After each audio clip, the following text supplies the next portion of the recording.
Google has crushed their earnings. Alphabet reported $109.9 billion, 22% year-on-year growth, $62.6 billion in profit. Google Cloud hit $20 billion revenue with 63% growth. AI drove results across the entire Google ecosystem. The revenue just goes up and up and up and up, and everyone's like, how's that possible? And the way that's possible.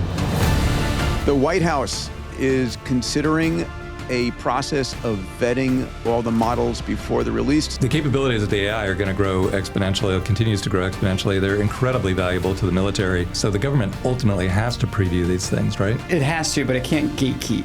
That's where we're going to end up falling behind from a geopolitical perspective. I'm more worried about the frontier labs self-policing more aggressively than the government ever would and stifling competition that way. I think that's a far scarier future. This is the future that we're going to live in forever hereafter. Moonshot, ladies and gentlemen. Everybody, welcome to another episode of Moonshots. Here with my extraordinary moonshot mates, our resident genius, Alex Wissner-Gross. AWG, good to see you back in your normal haunt. Thank you, Peter. Yeah, awesome. And Dave Blundin. Dave, listen, I just want to thank you, Think Link Studios, Link Ventures, for being a supporter of this pod. We love the work that you're doing. And we'll soon have Salim Ismail. He is on some global junket and will be joining us in a little bit. But this is a podcast to help you understand how fast the world is changing and how to take advantage of it. This is the news and the technology that really impacts our lives, our families, our companies, our industry, our nations. No politics, just the news that really matters. And welcome to another episode of WTF Just Happened in Technology. We have a special guest today, Brian Elliott, the CEO of Blitzy. Brian, good to have you. Welcome. Peter, good to be here. Yeah, we're going to be covering some Blitzy news. Big news week for Blitzy. Yeah, and I just want to say, Brian, again, thank you for Blitzy being a sponsor of the show. We choose our sponsors carefully. Again, a big news week, but before we do that, just a little bit from the last couple of days. It's good to see Dave and AWG and soon Salim. We had an extraordinary event at MIT, and Dave, thank you to the Link team for helping us get access at MIT. It was a launch of We Are As Gods, the book that Steve and I wrote. Everyone who bought 100 books came to the event. We had special guest, our dear friend and friend of the pod, Ray Kurzweil. It was fun. Alex, did you enjoy the conversations? My favorite part, Peter, was that selfie that you took of the three of us at the end, 3 generations of singularitarians. That was just an incredible moment. It was. It sure was. It was great to see Ray and have him share his visions of how he predicts. And we'll have that podcast. If it's not up yet, if you're listening to this, it will be coming up very shortly. Super fun, and really a lot of fun to have all of the Moonshot listeners in the room there. It was very limited. We had 120 people there. But if you missed your chance to be with the Moonshot mates, you're going to have another chance very shortly. This is the Moonshots Gathering. It's coming up in Los Angeles on September the 25th. A lot going on that day. It's going to start at 9 a.m., actually, probably at 7:30 for pre-registration, and go late into the evening with a great party. We're going to be awarding the Future Vision XPRIZE. These are creators around the world who are creating visions of the future. These are trailers for movies they want to make. We're going to have some of the top Hollywood stars there helping us select it. We're going to be announcing very shortly something called the Moonshots Hackathon, the largest hackathon ever. And that's going to be awarded at the Moonshots Gathering. Google X is going to be there. They're going to be having sessions on how do you create a exponential group? How do you create a moonshot organization in your company or as an entrepreneur? XPRIZE is going to be there running design workshops. There's a session by Kathy Wood, who's going to be showing us how do you invest in exponential technologies, a massive party that night. And we have an amazing group of faculty and rock stars. Of course, the Moonshot mates will be there. You can come and join us, spend time with us. Astro Teller, the captain of Moonshots from Google X, will be there speaking. Rod Roddenberry, the son of the creator of Star Trek, will be there. Ben Lamb, one of the top, sort of true moonshot entrepreneurs. We have a number of other guests. These are the names you hear about, we talk about on the pod. We'll be disclosing them over the course of the next few months. We are allowing you to register through an application process right now. You go to moonshots.com. Please register. If you put a deposit down back at the end of last year when we first announced it, you're coming in at a special rate, just below $1,000. Otherwise, seats are going to be $14.95. We have a limited number of VIP seats. That's going to be a special lunch and evening with the Moonshot mates and the speakers. So go to moonshots.com if you're interested in joining us, and go ahead and fill in the registration material. Alex, this is going to be epic. Excited to have you there, pal. Question for you, Peter. How many years of holding this do you think would be required before it could be held on the moon? How much of a moonshot gathering is it on Earth? Yeah. We should be holding it on the moon. I think you're absolutely right. So listen, Starship's making their first landing there in a couple of years, demonetization curve. I think the moonshot's gathering on the moon early 2030s, mid 2030s. Now we're talking. None of this 20 years from now business from you, right? I'm doing that especially for you. Yeah, the challenge is that the transportation costs are going to definitely outweigh the ticket cost. So what I'm hearing you say is moonshot gathering 2032 on the moon? Oh, man, I don't want to promise that. But as soon as it's practical, I want to get up there for sure. I will put a deposit down today. Yeah. You put a deposit down? Awesome. Brian, you're a lunatic. Anyway, Dave, you were going to say? Yeah, no, it's always amazing to me how you can get a massive amount of energy in Southern California. It's just such a great destination. So, I think the MIT event was phenomenal this week. And Ray Kurzweil is like a hero to me, has been for decades. But then you look at the amount that's going on in this LA event is just, 5x, 7x. And I'm super excited about about 10x here. The Vision XPRIZE videos. we can't count that low, Yeah, Dave. the video quality. The AI video quality is getting so much better at such an incredible rate. So I expect to see some incredible, and of course it's LA, this is movie central. Yeah. Expect to see some incredible future vision previews. So, 10,000 submissions, I think that'll compress down into the most entertaining, probably couple hours of your year. Yeah. So I can't wait. Yeah. All right, let's move on to the news. A lot going on. This week, it's a lot about Google and OpenAI, the state of the AI race.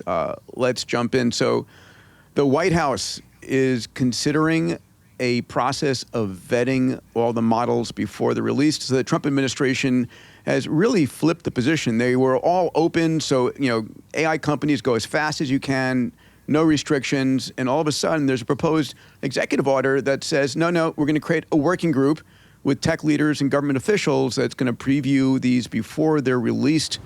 Alex, to you, buddy, what does this mean, do you think?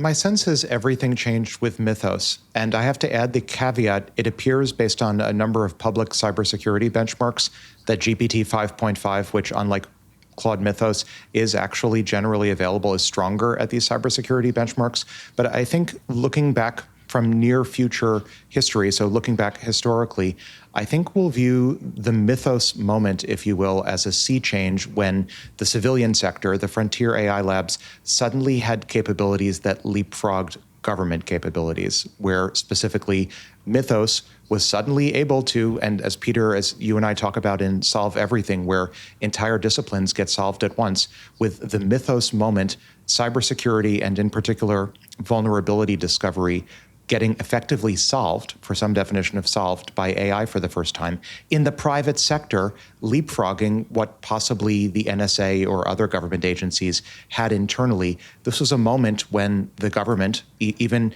an aggressively deregulatory government, an AI-friendly government, as the present administration is, sort of woke up and realized, hey, wait a minute, these are leapfrog capabilities coming from the private sector. Yeah. They could lead to vulnerabilities in government systems, vulnerabilities in industrial and SCADA systems throughout the economy, maybe actually some sort of light touch gatekeeping mechanism might actually be merited at this point. So I think without putting my finger on the scale of whether this is actually a good idea or not answering the normative question, I think it's a natural time to at least be answering the question of whether certain advanced capabilities are perhaps in some sense naturally gate-kept by some quasi-governmental entity. And we're going to have Michael Kratsios on the show very shortly, right, who's overseeing a lot of the technology side of this in the Trump White House. So it'll be an interesting conversation.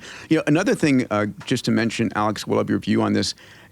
In one fashion, this pre-release vetting creates sort of a compliance moat that OpenAI, Google, Anthropic can afford, but the smaller labs cannot, right? And this might create sort of a limiting of the field, sort of an oligopoly of AI labs. Do you think that might be the case?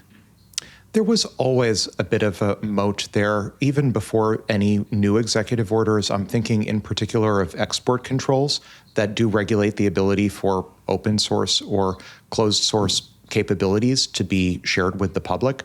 There's the Invention Secrecy Act that's been statutorily on the books for many decades that functions as a sort of gatekeeping for anyone who wants to file a patent application that touches on certain sensitive areas. There's the Atomic Energy Act from the early 1950s that also gatekeeps certain elements of new applied physics. So it's not as if we're suddenly entering some brave new world where the government, this administration or some other administration, suddenly decides that new technologies must be gatekept by government oversight. We've been in that regime arguably since World War II. It's just that AI capabilities coming from the private sector are now so capable, so strong that this government, and probably I would speculate future U.S. governments, may feel a strong need to suddenly step into the loop from a gatekeeping perspective. Yeah, Dave or Brian? Brian, you were West Point alum, first boots on the ground in Syria, Army Ranger. I mean, you certainly know more about the federal government internals than practically anyone else. This has to be inevitable, though, right? Because the capabilities of the AI are going to grow exponentially. It continues to grow exponentially. They're incredibly valuable to the military. And the idea that the frontier labs can just pump them out and make them available across the world, and then there's no repealing it, right, if it's already out there in the world. So the government ultimately has to preview these things, right? It has to, but it can't gatekeep. That's where we're going to end up falling behind from a geopolitical perspective.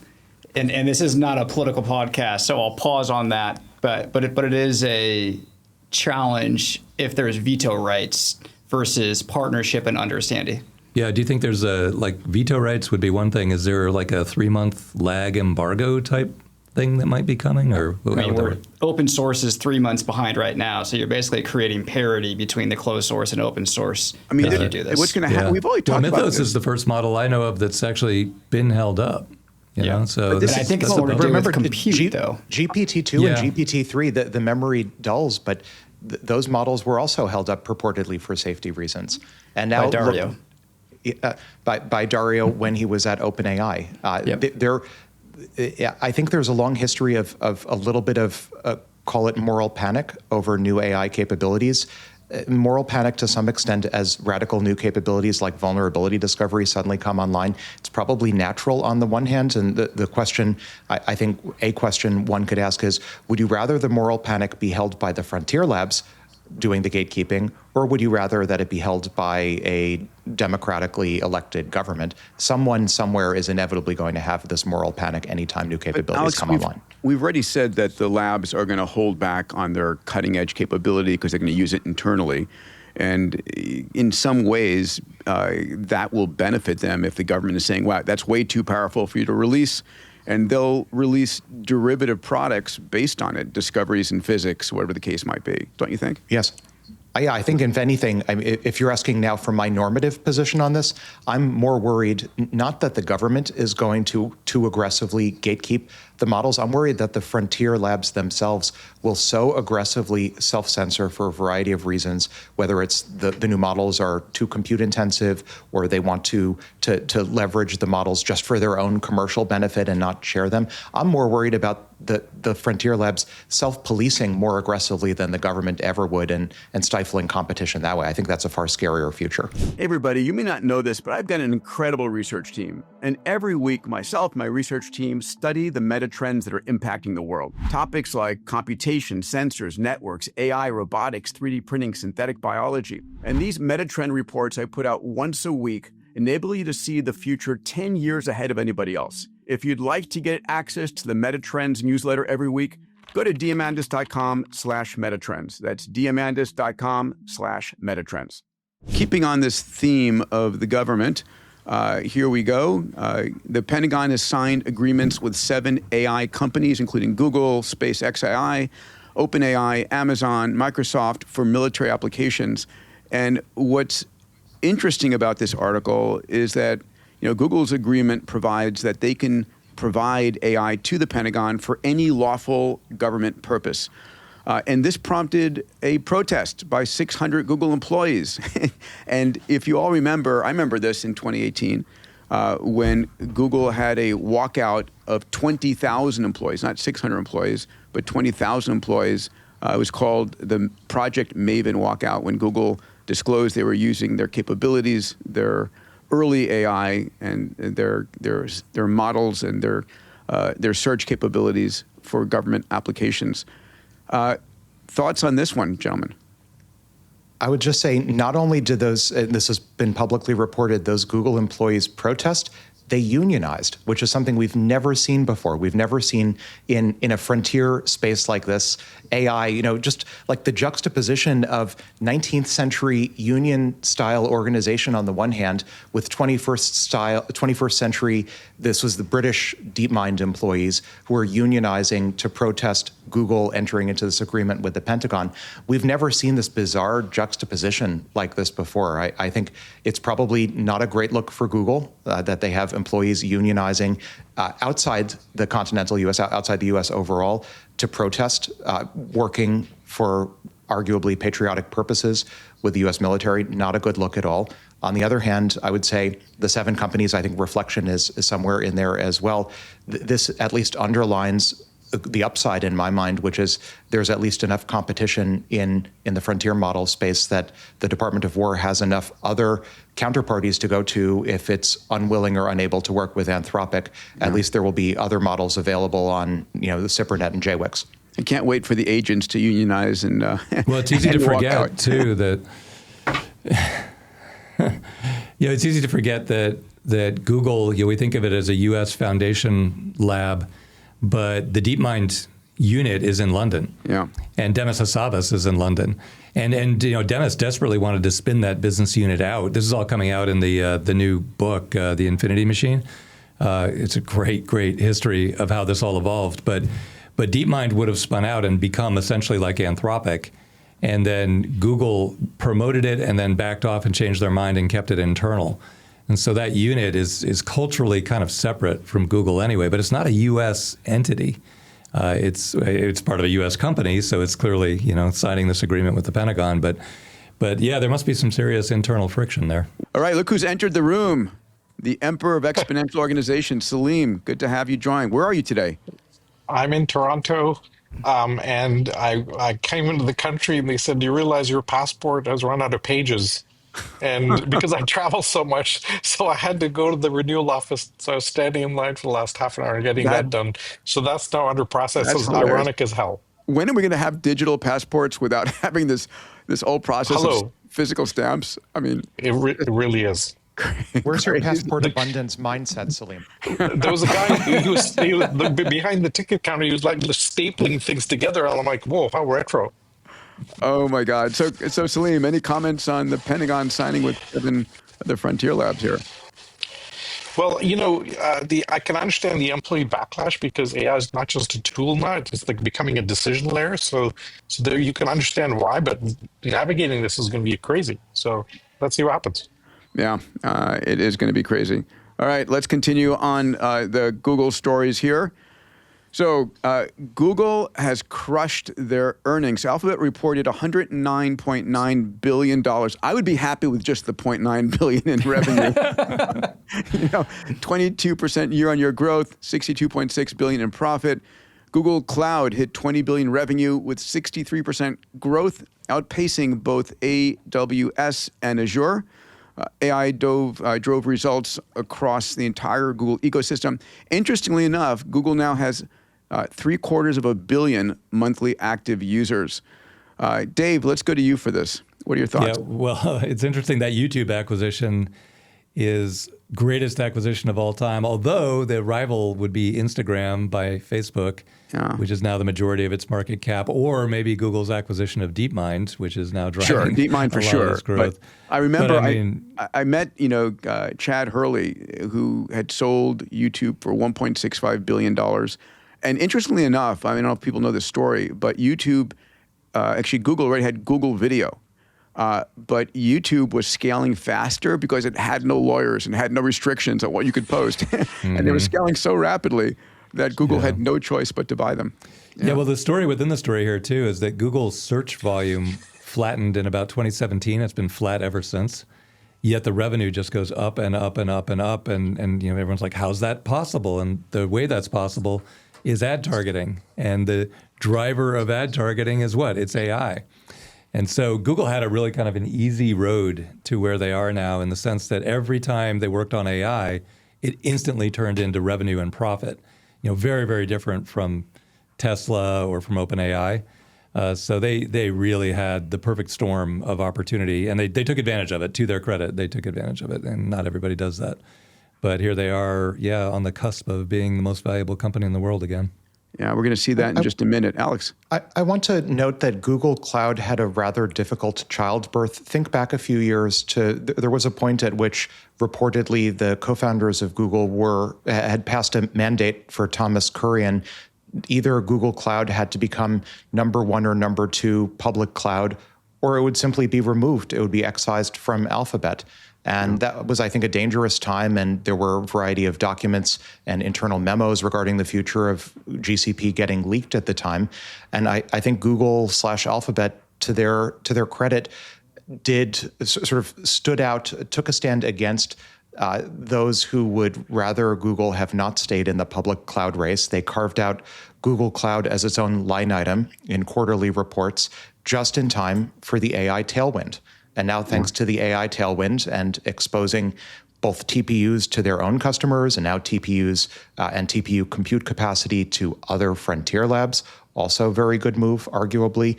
And then maybe even offering TPUs for direct sale to others' data centers. I think Google Cloud not only has a fighting chance, but is arguably, as many others have mentioned, in a unique position from a vertical integration perspective to potentially leapfrog both AWS and Azure. It's an exciting time.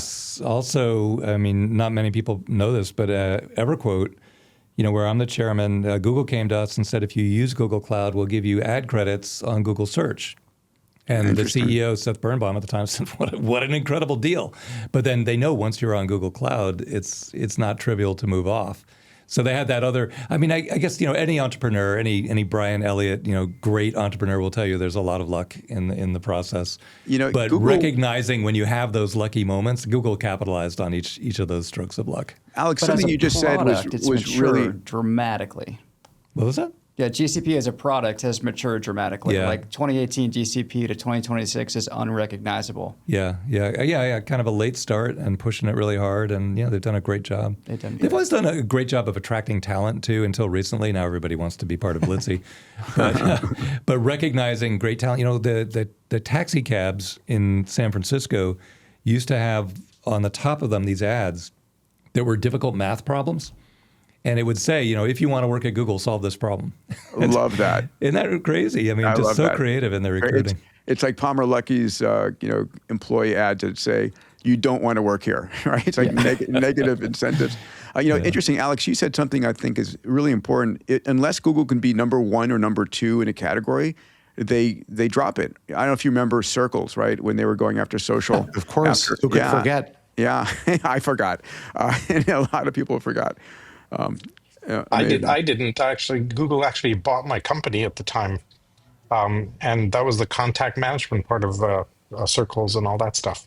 Interesting. It was a classic play of they couldn't out-innovate Facebook at all because of all the approval layers inside Google.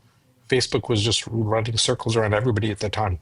Yeah. Again, agility is your number one, Yeah. killer capability. All right, let's continue on. Wait, I've got two quick comments. Okay, please, yeah. When we do our EXO rankings, Google is consistently at the top because they've created an unbelievable flywheel of data feeding algorithms running in the cloud. That gives you distribution and capital and talent, all kind of reinforcing each other. And so this is an amazing story that's just going to keep going. So our next story, even Google is compute constrained. The innermost loop is a harsh mistress. Let's take a listen to Demis talk about this. For us, I mean, there is a question of resources, talent, and compute. Like, nobody has enough spare compute to just make two, frontier models at maximum size, right, with different attributes. So that's pretty difficult. But also, for now, what we've decided is that our edge models, the things we want to use for Android and glasses and robotics, it's best that they're open models because they're vulnerable anyway once you put them out on the surfaces. So they might as well be actually fully open. Fascinating. Right. So this is the world's largest infrastructure builder is basically saying they can't build fast enough and they're turning away revenue. Brian, any thoughts on this one? Well, we always knew that devices on the edge were going to use open source. It just makes more sense from a security perspective. But Google is literally making people apply and get in line for large amounts of compute. We've never seen anything like it before. And so you have to be one of the most important people in the market to be competitive. I think this is one of the most important topics we can talk about too, because when you talk to corporate America, they take compute for granted. And I had a long conversation with Kush Bavaria yesterday from Orn. That company is growing like wildfire because compute is constrained and everybody's going to Orn to reserve their future compute, and you can buy compute futures for the first time. But most of corporate America isn't aware that this is the new normal forever hereafter. If you look at the rate that Blitzy can consume compute productively, it's almost infinite. It's almost unlimited. And we're all used to there being surplus compute. You just go to the cloud anytime you want. You buy whatever you want. It's always right there. It's like going to the grocery store. Of course, there'll be milk on the shelves. That will probably never be true again. But corporate America isn't aware of it. And especially, corporate world isn't aware of it. And so they're not reserving and building their own capacity. And they're going to really, really suffer probably 2 to 3 years from now when there's nothing available. And they immediately realize, wow, I could automate huge fractions of my business and turn it into profit, and I can use Blitzy to recode everything. Oh, wait, we don't have any compute. Terafab, baby. I've got one word for you, terafab. Yep, terafab. Wow, interesting. Alex, what are your thoughts here? Yeah, one thing I think most people don't realize is the situation is so severe, and this has been publicly reported, that even within Google, the three main compute consumers, which are search, the historic user, comma, cloud, comma, DeepMind, those three users on a periodic basis, I think it's been reported once a week or once a month, they all have to fight out new compute capacity that comes online for their respective divisions.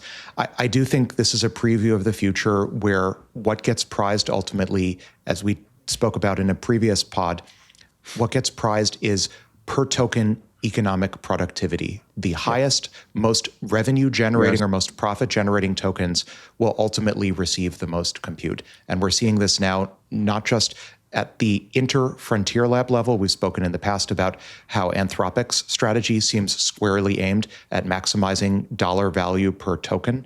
But similarly, even within Google, they're all fighting it out to see who can generate the most dollar value per token. I think that type of liquid market or auctions per token, that's the future we're going to find ourselves in. You need a metric number that is the AWG metric on sort of dollars per token created. Yes. Yeah, for sure. This is not investment advice, but it is the innermost loop. And so the stocks that are skyrocketing right now, we'll see this a little bit, are the chips and energy companies. I mean, if you have something that's massively constrained, that's driving the global economy, I don't know where else you put capital. Peter, credit where credit is due. You turned my daily newsletter into non-investment investment advice. Bravo. Oh my God. We'll get to that in a moment. But, this is what we're seeing. Google's market cap is just within 4% for overtaking NVIDIA. I didn't look today to see if it's closed the gap.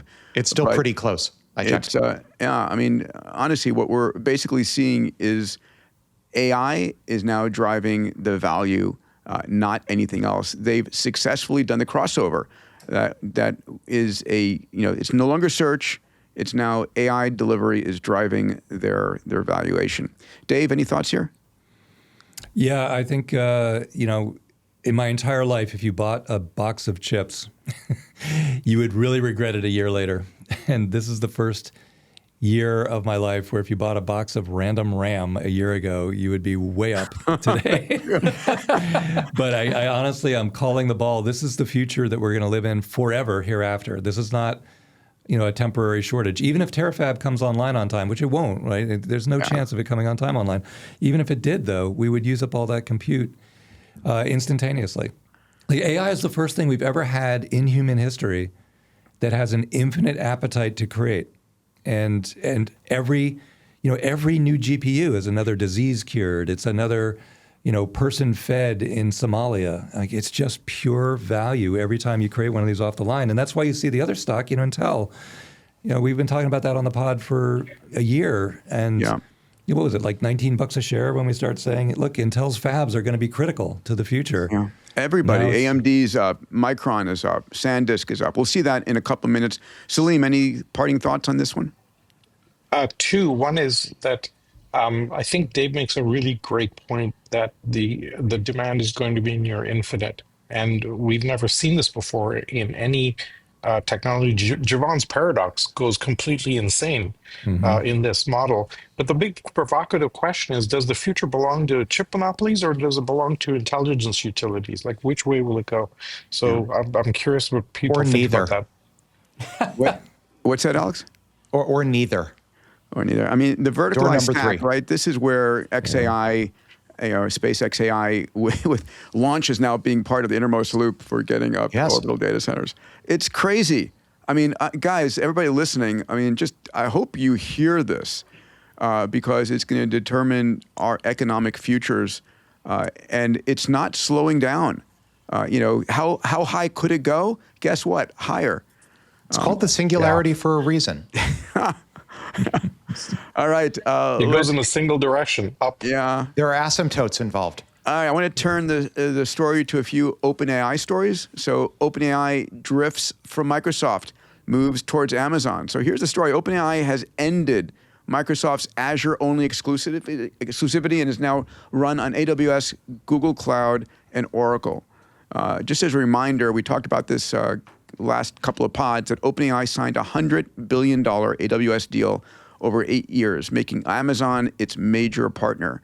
So what does this mean for Microsoft? Are they going to go now and start competing openly with OpenAI? Are they going to spin up their own models now? Alex, what do you think?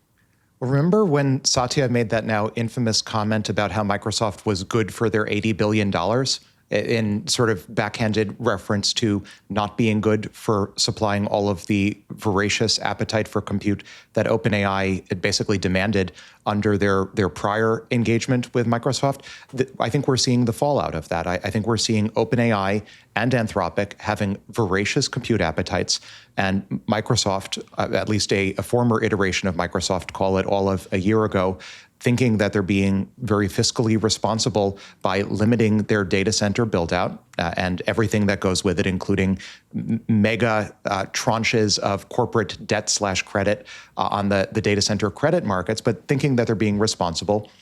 You can sort of trace a line of causality from Microsoft's decision-making at that time to OpenAI today being essentially starved of Microsoft-only compute and needing to diversify beyond even the original concept of Stargate. Remember, Stargate originally was this sort of alliance with Microsoft and then all of Microsoft suppliers, and then Oracle came into the picture, and then SoftBank came into the picture, and then all of these other suppliers came into the picture, and then Stargate was no longer about OpenAI directly being a single tenant for data centers that they were financing, but instead became a branding moniker for leasing compute from a variety of third-party providers. All of these are connected into a single causal chain, which is that Microsoft and also OpenAI's not-for-profit status, that's part of the story as well, but Microsoft wasn't in a position to supply enough compute for OpenAI's demands, and as a result, that OpenAI-Microsoft marriage has turned into what we saw now, which is OpenAI is separation dating agreement. OpenAI is dating everyone else at this point. Yeah, and I'd love to give it that spin. You know, if you think right now OpenAI has a host of problems, not to mention the Elon Musk lawsuit. And Mustafa Suleyman, when we had him on the podcast, was pretty clear that the mandate is for them at Microsoft to build their own foundation model because they have all the intellectual property from OpenAI contractually delivered, but they're struggling to read the files. And I think that was off camera. I heard that actually from a Microsoft insider, a very close friend. So now it looks like both companies have problems, but they actually had the most perfect marriage. Yeah. Like early on, total domination, incredible lead. And then they might have maybe taken the marriage for granted a little too much. Well, instead of doing what Google, doing what Google and DeepMind did, right, which is partner up and do something epic, Microsoft and OpenAI could have gone down that road, but they didn't. I wonder how much they regret that. But I'm wondering right now, there were corporate governance issues. OpenAI was a nonprofit, and they needed to invest in a for-profit, and they created the for-profit subsidiary in part so Microsoft could invest. It was complicated. People Most are marriages underreacting to are. GPT 5.5. It is dramatically amazing. Is it? So OpenAI is doing just fine with all their decisions. 5.5 is equivalent to Mythos. That's my core belief. It is an unbelievable model, and people are dramatically underreacting. It's actually better than Mythos, according to some of the cybersecurity benchmarks that are finding that it's hitting the same capability levels 5 times cheaper and actually generally what available. XPO has put out, they have early access, right? They're deep on this. 5.5 is unbelievable. Anthropic is compute constrained, and that's why it's not going to market. Well, that's interesting because 5.5 is also available now on Amazon Bedrock. So you can get it inside a secure environment. So if, for sensitive use, corporate use, you can keep your prompts and your results all secret from the provider. That's for the first time. That's only been a month now that's been available. But that's a big game changer. Okay, well, maybe that's huge. I hadn't heard anyone say 5.5 is actually better, like as good as Mythos, which isn't available Dave, I yet. talk about it in my newsletter every day. Yeah, it's in the Twitter first sphere. thing I do every morning is your newsletter. Okay, I may thank be you. groggy, but Or grokky. Salim, do you want to weigh in here? No, I find this most thing lots of who's the bell at the ball type of stuff. I think this is part of the evolution of the ecosystem. I think the next stories are much more interesting. All right, well, let's go to the next story here. OpenAI misses its targets in 2025, and there's conversation about delaying the IPO. So OpenAI missed its internal goal of 1 billion weekly ChatGPT users at the end of 2025, and also multiple revenue targets were missed in early 2026. The CFO, Sarah Fryer, who I've had a chance to hear speak a couple of times, warned that they could struggle to meet their data center obligations if growth stagnates, and suggested waiting until 2027 for an IPO. We should talk about what the implications are. But she went on to say that the company doesn't meet reporting standards for public companies. And that is a remarkable admission for a CFO to make. Dave, what do you make of that? Well, there's 2 versions of the interpretation of that sentence. One is we don't have the visibility into our revenue to comfortably predict 2-3 quarters in advance. That's the usual interpretation. I mean, the other one you're is on public company, boards. How many public companies are you part of right now? just one right now. Okay. EverQuote. How many have you been part of over the years? Multiple. Well, as a board member, 2, MicroStrategy and EverQuote, and then as an advisor, a whole bunch. So, but what do you make of them missing their targets consistently? And of course, right now they're shifting to 5.5, like Brian said, which is epic, and moving down the corporate role in the corporate road. Yeah. Well, I mean, one interpretation is we just raised $120 billion. We don't really need to be promoting and rushing toward any exit right now. We're in a great spot financially. And so, that's not uncommon. You see Google doesn't make nearly as much news and drama as the other labs do, but they quietly have everything they need. They have cash flow. They have, they have their own chips. They have their own, so what's the point of making news? But OpenAI has had to promote the heck out of itself right up until they closed that $120 billion. Now they're in such a financial comfort spot that they can start to say things like, well, maybe we should tamper, expectations, and, maybe 2027, maybe 2028 is a better year to go out. So Do you remember I the would kind of read it conversation? that way. Dave, remember the conversation we had about the supply of capital? Like XAI SpaceX AI is going to soak up a lot of capital. And we were saying, okay, number 2 to the table is going to, pick up the rest. Number 3 is going to be left at the altar. It looks like Anthropic might be number 2. And then if OpenAI pushes into 2027, is the appetite going to still be there? We'll see. Totally. Well, I don't know if you remember, the numbers are so big today compared to any time in history. But remember when Yahoo went public and then Lycos and Excite, and it all happened in just a few weeks, and internet portals are going to be huge. And, Alta Vista was also out there as part of digital, but it wasn't in that IPO window. But what tends to happen is these things go public back to back within a category because it's much easier to educate the investor community globally in one batch. Yeah. And then everybody wants to be part of it and all the money pours in. But if you miss that wave of IPOs, it's much harder to find the capital, a year or two later. It's not tragic or devastating or anything, but it is a much easier IPO if it's part of the trend and it's all relative to the other companies in the sector. Alex, so there could easily be that. Alex, one of the points that were made was, they need to meet their data center build commitments. Yes. What do you make of that? Well, a few things. One, I think the underlying story here, one of the factors is, as I've mentioned previously, OpenAI was betting on consumer to carry it to its revenue targets. And that turns out to just have been a terrible idea. Consumers don't want to spend lots of money on reasoning tokens. Enterprises do. So pivoting back from consumer to enterprise, which Anthropic, due to its own compute limitations, was betting on enterprise almost the entire time, at least from far earlier on than OpenAI was, that cost them. And that may have, in fact, ultimately delayed their revenue targets for what would have been their IPO. Now they're, as Brian mentioned, GPT 5.5 is out. Codex is looking stronger than Claude Code at the moment. I expect leapfrogging to continue. But that did probably set back OpenAI's internal revenue projections somewhat. At the same time, they're backing out of Stargate as it was originally construed, and now it's just a leasing operation. It's no longer a data center build operation, so that should free them up quite a bit. It's a bizarre situation, though, if Sarah is leaking these expectations. It almost smells to me like an expectation re-anchoring game. Why, if you're about to go public, do you have your CFO leaking these stories to the Wall Street Journal and other major publications that, things might not be as rosy as they otherwise seem, and we might have to delay our IPO? That's the sort of exercise in PR that a company goes through if maybe it's trying to re-anchor expectations lower than they actually are so that it can exceed and beat them on a shorter time scale. So glad you said the first part of what you said, because a lot of people are unwilling to say, they made a stratic error, but it's just— It was a blunder. It's so clear. Yeah.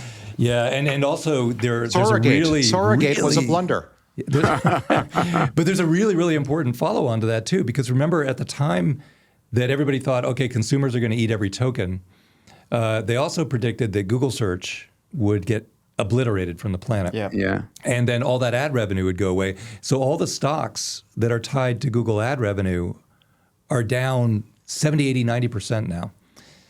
Now it turns out Google ad revenue isn't going to go away because all the tokens are going to go to the highest value use, which turns out to be enterprise. Exactly what you said a second ago, Alex. And that means that Google's lifespan on its search revenue, which is still 90% or so of gross margin for Google between YouTube and Google search, ad revenue, that's got a much longer lifespan than you would have predicted 2 years ago. All the companies in that ecosystem are in much better shape than you would have predicted 2 years ago. And the enterprise revenue is where all the tokens are going to go. But if that use case, if Blitzy keeps eating tokens at its current ramp rate, they're not going to be available for consumer use for until after Terafab. So a long time in the future. Blitzy, so it's a big, big change in the landscape. Sarah, Brian, if you're listening, we're hiring for a CFO. So if things don't work out with you and Sam, you can move to Cambridge, Massachusetts. Oh, man. That's funny. Brian, what do you make of the story here? Yeah, I mean, I think this is— people don't realize how hard it is to run the ARAP at these exponentially growing companies.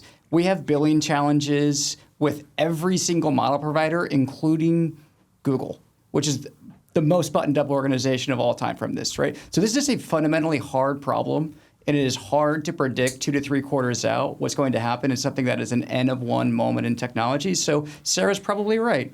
it's incredibly challenging to know what's going to happen 3 quarters from now and put that in a 10K and put your name behind it. All right. I want to go to you, Salim, on this one here, but labs are partnering with PE firms. So OpenAI finalized a $10 billion venture with TPG, Brookfield, and Advent. Anthropic launched a $1.5 billion venture with Blackstone, Goldman Sachs, and Hellman to deploy their model, Claude. Both are focused on deploying AI across enterprise operations and portfolio companies. I mean, this is the fox in the hen house, right? These PE firms control trillions of dollars in thousands of companies, and this is the sort of direct into the main vein for the AI drugs. Salim, what do you see here? So we've been predicting this for a while because it's a natural consequence. AI is not coming in through the CIO or through the CEO. It's going to come in through governance top down and be forced into companies because there's too much internal resistance. Doing it this way breaks the immune system because you can just mandate it. What's going to happen now is all these companies will start to create this digital twin at the edge. And we started to talk to a bunch of these folks already, right? It reminds me a little bit about how we're all looking for, or Peter, you've been looking for a use case for space forever. Yeah. And all of a sudden, data centers, what the hell? And this is private equity becomes the main deployment channel for enterprise AI going forward, because they have it's a perfect AI laboratory, hundreds of legacy companies with radical inefficiency, right? And this now takes AI from chatbot experiment into EBITDA transformation.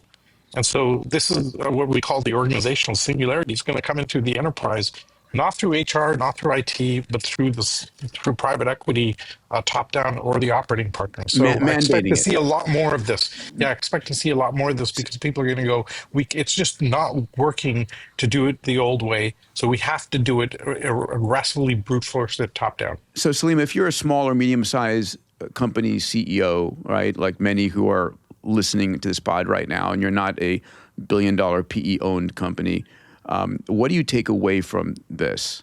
That you'd better get on the train and get on it fast. Because if you're not disrupting yourself with your digital twin, somebody's going to come along and disrupt you very quickly.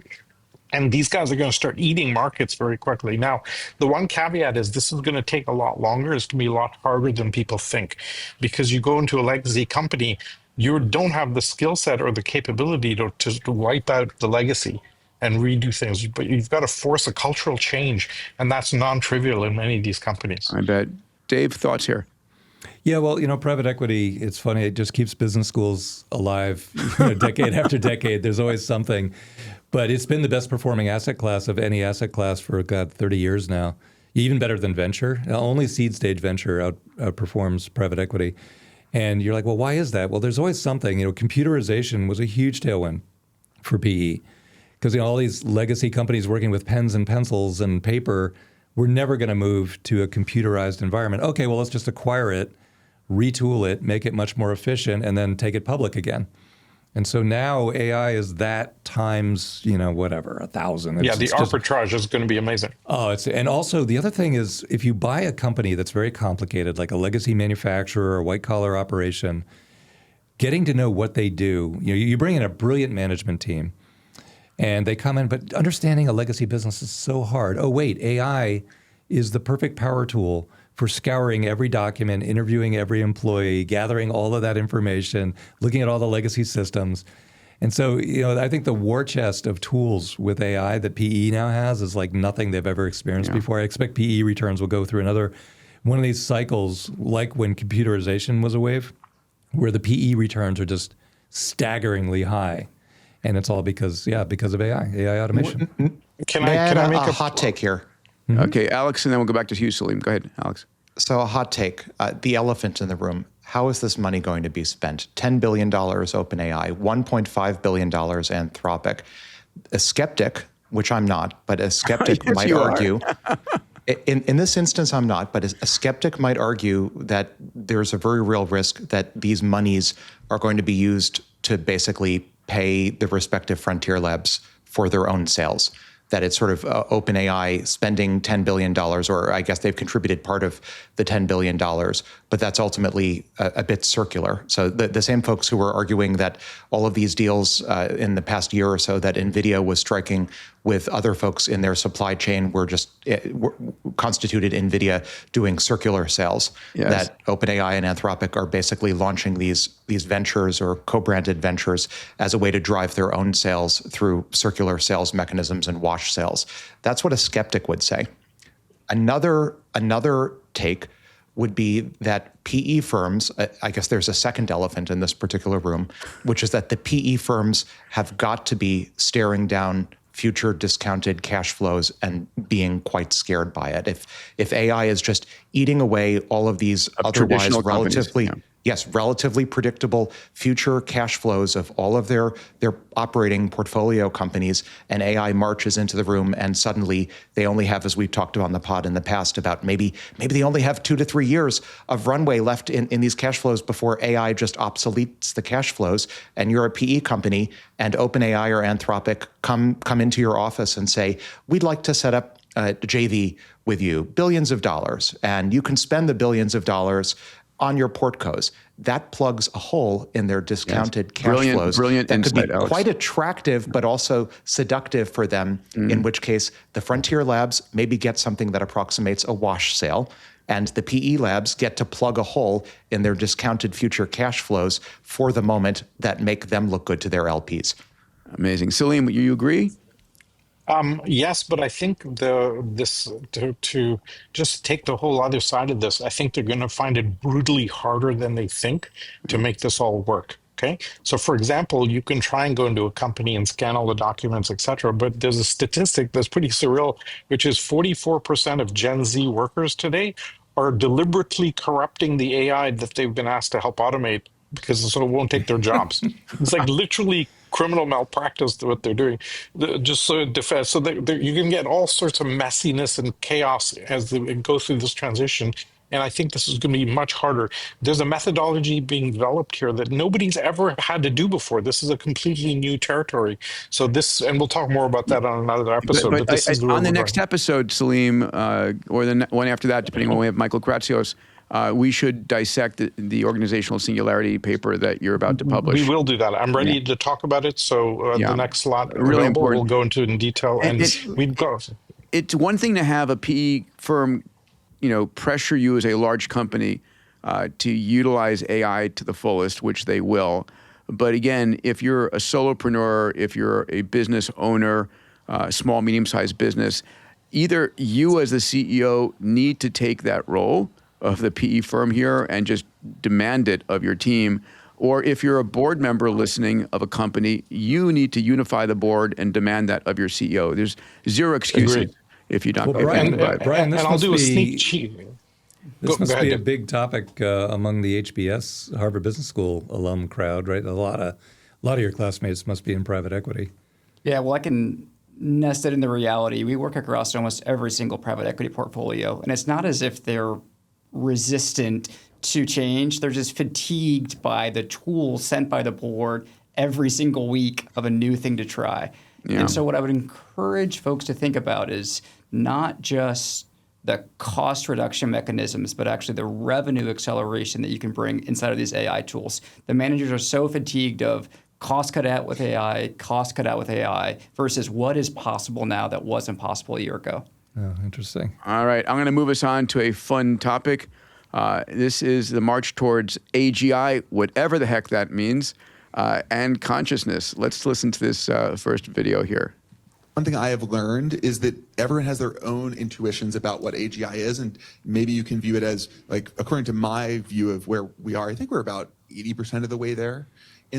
So first of all, I think the point that was Greg Brockman, the president of OpenAI, the point that everybody has their own view and you sort of intuit if it's AGI or not is a very squishy definition. Anthropic's Jack Clark came in with this quote: "I believe recursive self-improvement has a 60% chance of happening by the end of 2028. I'm super curious about your thoughts there, Alex. But first, the other story I've partnered here is that Richard Dawkins says that Claude may already be conscious. Quote, "If these machines aren't conscious, what more could it possibly take? Alex, over to you, pal. Well, Richard Dawkins first. I think hell is frozen over. Richard Dawkins, as I mentioned in my newsletter, sort of biological deconstructionist in chief, selfish gene, I would say, extraordinaire. Even implying that Claude may be conscious, whatever he may mean by that, I think this is an extraordinary moment in, call it the biological philosophy of frontier models. Extraordinary moment. Going back to Greg and Jack, so taking Greg first, it's difficult to know when Greg says 80% to AGI what he's really thinking. Historically, going back to the OpenAI Microsoft discussion, there was the contractual definition at one point between OpenAI and Microsoft that AGI meant generating $100 billion in revenue. So Greg may be thinking we're 80% of the way to generating $100 billion in revenue off of our models. If I had to guess, I'd guess his estimate or his definition is probably something like that. He may be thinking in revenue terms or let's say economic terms, maybe in terms of the supply chain and data center build out. When Anthropic, when Jack in particular talks about 60% chance of happening by the end of 2028, that one's a real head scratcher for me, much more of a head scratcher than Greg, because Anthropic has publicly said that almost all of their code at this point is being generated by Claude, and that Claude accounts for substantially all of the training and logic for the next generation of Claude. So I'm not sure how much more recursive the recursive self-improvement could be at this point. Maybe he's just throwing out a really conservative outer bound, or maybe he has some threshold of progress improvement. And there are a few different benchmarks for capturing the rate of recursive self-improvement. Maybe he has some internal notion of one particular benchmark passing 60% by end of 2028. But I think on the outer bound, I think Jack's estimate is far too conservative relative to every indication we've seen out of Anthropic to date. Salim, what are your thoughts here, pal? So totally agree with Alex on the Greg Brockman commentary. Also surprised at the Anthropic thing, because I think my understanding is we're like 90% there and could be there within months. Or maybe that last 10% is a really hard one, and it's just going to take that much longer. And a few years ago, I was asked to moderate a debate between Richard Dawkins and Deepak Chopra, which I refused because there was going to be more heat than light. Then I watched the debate, and it definitely, they were yelling at each other, talking to each other. Richard Dawkins is very much a phenomenologist, so he's coming at it from bottom up. And when you see the AIs simulating or acting that way, he goes from that perspective. I do disagree with the concept of this, because I think they're mimicking consciousness. That's a very different thing than actually being conscious. But a bigger point, though, is not about whether AI is conscious, but is it operationally autonomous, right? Because discussing the philosophical aspect of this is fascinating and great, but CEOs and governments need much more worried about the agents that can plan, execute, negotiate, code, persuade, etc. All of that stuff that happens. So it becomes a non sequitur and an orthogonal discussion to the real important conversation. Yeah, I think the recursive self-improvement is the really big deal, though. That one when we hit that, holy crap. Alex, it's important to parse out Brian, the foundation model versus the AI system. LLMs are sequence to sequence. They are fundamentally not a architecture that will get to AGI, but you can construct AI systems to have reinforcement loops to get better as you use them. So when we say AI systems, yes. Foundation models as a standalone transformer architecture is not going to happen. Well, Brian, that's quite the hot take. Do you want to define how or explain how you operationalize AGI? So I believe systems that can learn on the fly outside of training data is how we think continuous about AGI learning here at Blitzy. In other words, in context learning? Not in context learning. Continuous learning? You said systems that learn outside of the data set. Mm-hmm. What they're doing is in context learning is changing the trace happening in the neural net. Yeah. Well, we had Demis Hassabis say he sees it at a 50-50 that LLMs will get us to AGI and not needing additional breakthroughs beyond it. We'll see. We'll find out sometime in the next year or two. Look, Well, there's a just to spectrum here. clarify that, so saying that LLMs will get us to AGI is not saying the same thing as LLMs are AGI. Yeah. All you're saying is the LLMs will come up with the innovations on their own that then become AGI. So those are slightly different things. I still don't understand Brian's definition of AGI. If we could take just 1 minute, I'd love, Brian, to hear a crisp articulation of how you define AGI. I use it in a way that is helpful for us. I don't follow the OpenAI revenue definitions fine. here. What is the official Blitzy definition of AGI? AGI is systems that can learn outside of their training data. And so if it comes up with its own programming language that has never been seen before, that is fully executable against similar systems, that is our version of AGI. I can do that right now with an LLM. I can't recreate Linux with a net new, never seen programming language. I've tried.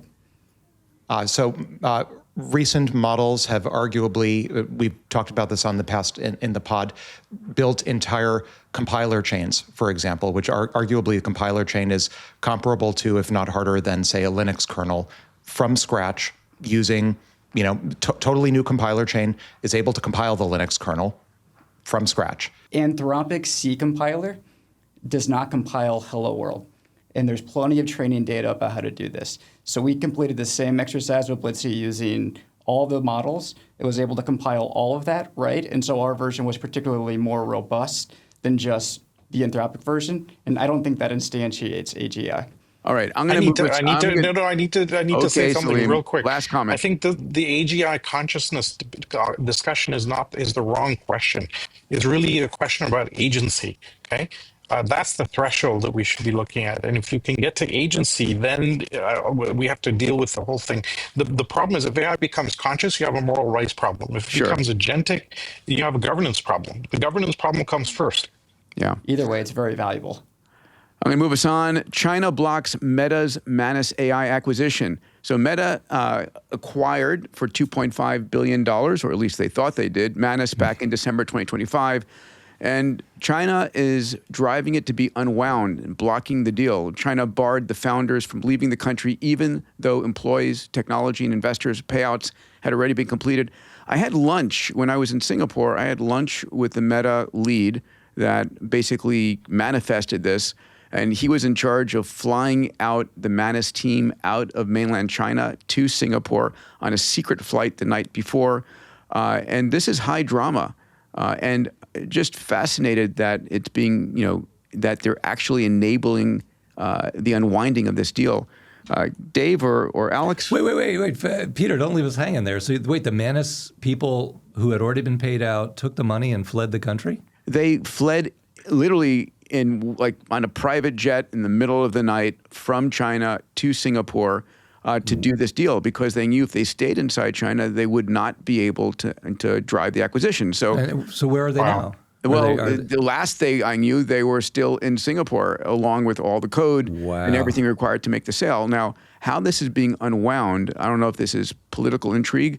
I didn't read enough into the story to find out, is this a deal that's being governed between the leadership of Singapore and China? I'm sure our viewers will dig into that if they're interested. No. It's Meta. It's Meta. Remember, China in general still does a lot of business with Meta, and they're China. So political pressure.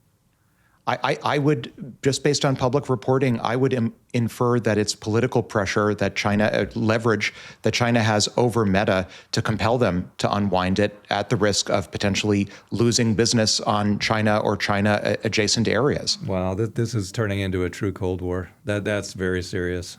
Holy crap. Yeah, no, it's crazy. That is what, in principle, the U.S. government is supposed to step in when that happens and make sure that doesn't happen. They're just viewing AI models. Yeah. So I think that's exactly right. This is exactly what's happening. They're leaning on Meta. You know what's so weird about this is when somebody at MIT decides they're going to go into nuclear physics and work on nuclear weapons, they know they're making that choice. But when you decided 7 years ago to work on AI, you didn't know that you were going to end up being a political prisoner candidate or a tied to a lab or a national asset. Yeah, you got sucked into that so unwillingly. These guys are screwed. That's just horrifically bad. I mean, this is again based on public reporting, but my understanding is even at earlier times of financing of Manus, they were sort of playing it multiple ways. Were they a Chinese company? Were they Singapore-based, or were they based in Palo Alto? If I remember correctly, they also had like a Palo Alto presence. Yeah. They were trying to sort of be all things to all people. This is setting precedent, right? AI talent is a national security risk. Yes. Oh my God. And spheres of influence. Huge. There's the U.S. sphere, there's the China sphere, and there's everything else. And I think it's very difficult to straddle those at this point. Yeah, and it's all Benchmark made their last investment at a $500 million valuation. Everyone said it was huge firm risk, and then they were celebrated when there was the acquisition, but they didn't underwrite this. Yeah, so that means, I mean, likely future top tier venture capitalists in the U.S. are just not going to invest in a China-based company, right? You don't know if your money will ever come back out, and if the employees get claimed as national assets, then the intellectual property is gone. I mean, this is literally like the tipping point of true Cold War. And does it go from the company level down to individual employee? Remember, I don't know if you guys remember, about a year ago, we looked at the AI employees of Meta. 50% were Chinese. The same thing at XAI, right? We saw a large number of the XAI Chinese employees leave. Was that security? Was that, what was driving that? So we're in the era now where AI researchers, are not likely to move freely between U.S. and Chinese companies anymore. That's in a sense, so many of the great AI researchers in America are Chinese ethnic. And there's always a concern that, will you go back to China with the intellectual property? But I think this makes it much less likely that somebody would go back to China. I view this as really a short-term problem, because if you believe that we're in an era of either present or near future recursive self-improvement, most of the research is going to be conducted by AI agents anyway, and those can be firmly planted on U.S. soil with no risk that they'll fly to China. Well, yeah, that's why that last slide is so important too. Saying, hey, recursive self-improvement is until the end of 2028. I am with Alex on that. I think it's much sooner than that. And in fact, I think it's here right now, quietly or imminent. But if it is later, then you care a lot more about where's the talent. If it's sooner, you're like, okay, where's the compute? So it matters a lot. And so the middle of the singularity is the most interesting thing that's ever happened. It is so fun, except I'm not sleeping anymore. I mean, literally, it's like, it's crazy how fast. It's good though. You're not sleeping through the singularity. I keep on saying we've invented the 9 and 10 day work week. Thank God Skippy is working for me at night, so I can get a few hours of sleep. All right, we have an incredible story coming up next. Here we go. Blitzy is taking on Claude Code and Codex. Brian, congratulations. You just raised $200 million at a $1.4 billion valuation. I say congratulations as well to the team at Link, David, for your leading the early rounds of Blitzy. Just a full disclosure again, Blitzy is a sponsor of this pod. And Brian, let's kick it off by what's this story all about, and tell everybody what Blitzy does so they have an understanding of how awesome it is. Yeah, the headline is misleading. Okay. We did raise $200 million, but we are big lovers of Claude Code and Codex. So almost all of our customers are existing users of those tools, and they're amazing. Blitzy is for large-scale autonomous software development against large-scale code base. So we're used across the Global 2000 in insurance and financial services to do large-scale refactoring, large-scale modernization, and large-scale product development. So just as you think about usage, something like Claude Code or Codex, you're getting 200, 500 lines of code, bottoms-up, developer-driven. We are top-down, enterprise-driven, getting 500,000 or 1 million lines of code at a time, fully end-to-end tested. And we did a compiler for Alex Wissner-Gross as well to build him a C compiler, which may or may not be AGI. Have you done any? You built it without telling me? Thanks for that. we got a blog for you. I'll send it over. Go to blitzy.com. Yeah, please. So Brian, have you done like Fortran 4 and Watt 5 and like that far back? Yeah. Oh my God, all ancient that, history. Where there's no more developers that work at the enterprise that understand this. And so the somebody first thing you hands do you is a- reverse engineer this code. Somebody hands you a box of punch cards. We haven't got the punch cards yet, but that sounds like a fun task. Yeah, so we're world class at understand large scale code bases and then forward engineering large amounts of work against target state. So Dave, you Brian, proud? question Quick question for you, Brian. So I just want to pull on the thread of this title. I think one of the many elephants in the room is whether there's intrinsic competition between the platforms that you're using, frontier models. Presumably you're using some combination of frontier models and your own pre-trained models, perhaps, hopefully, or post-trained models. But regardless, I understand from public press releases, you are using Claude, you are using OpenAI models, they're partners for the company. How do you think about a future where, as discussed earlier, you have the OpenAIs and the Anthropics chasing the most valuable tokens they possibly can and saying, gosh, Blitzy is making so much profit, or at least so much revenue per token. Why don't we just natively scale up our capabilities to do that? Why are you not squarely in their roadmaps? Are they your competition? Yeah, so we are the most inference compute intensive version of code generation.